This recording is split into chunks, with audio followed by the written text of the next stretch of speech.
Hey guys, welcome back to the channel. Welcome back to another Oaklands update video, and today we actually got a pretty solid quality of life update.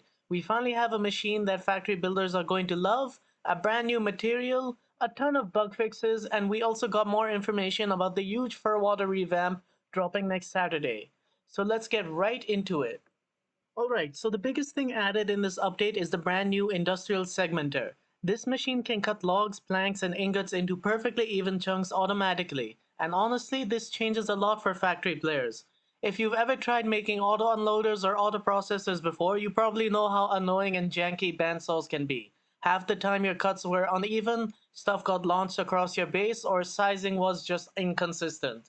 Well, now the segmenter basically fixes all of that. It gives you clean, consistent cuts every single time, which means factory setups are going to become way more compact and efficient.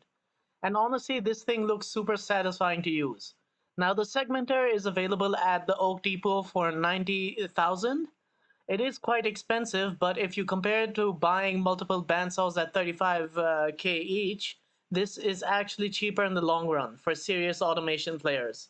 So if you're into factories, this machine is probably going to become a must-have.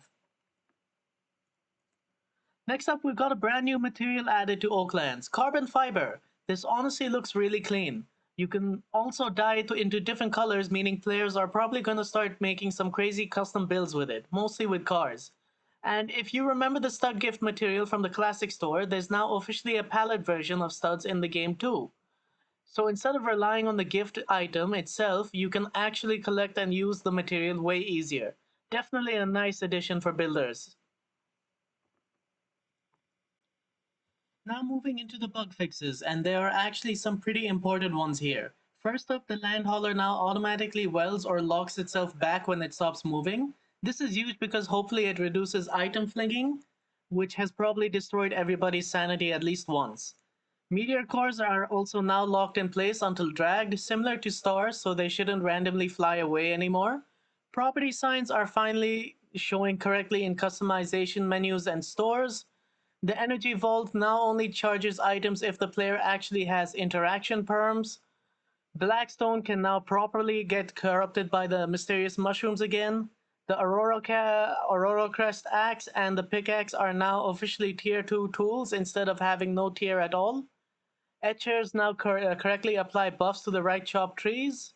The helicopter winch now clears velocity when attaching to objects, which should hopefully reduce more physics chaos.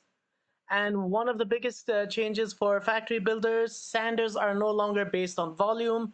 Instead, they now calculate using height times width, basically area. So sanding setups may work a little differently now, depending on your builds. Now, the devs did say there are still a ton more bugs they're trying to fix, especially physics-related ones. Apparently, some of the issues are just really difficult to control right now. But the really exciting part is what they teased at the end of the newsletter. The Ferwater Revamp is officially dropping next Saturday. And according to the devs, this is going to be one of the biggest region expansions ever added to Oaklands. So yeah, next week's update is probably going to be massive. If you guys are hyped for the Ferwater expansion, make sure to comment down below what you think is getting added. And if this video helped you out, make sure to like, subscribe, and I'll catch you guys in the next one.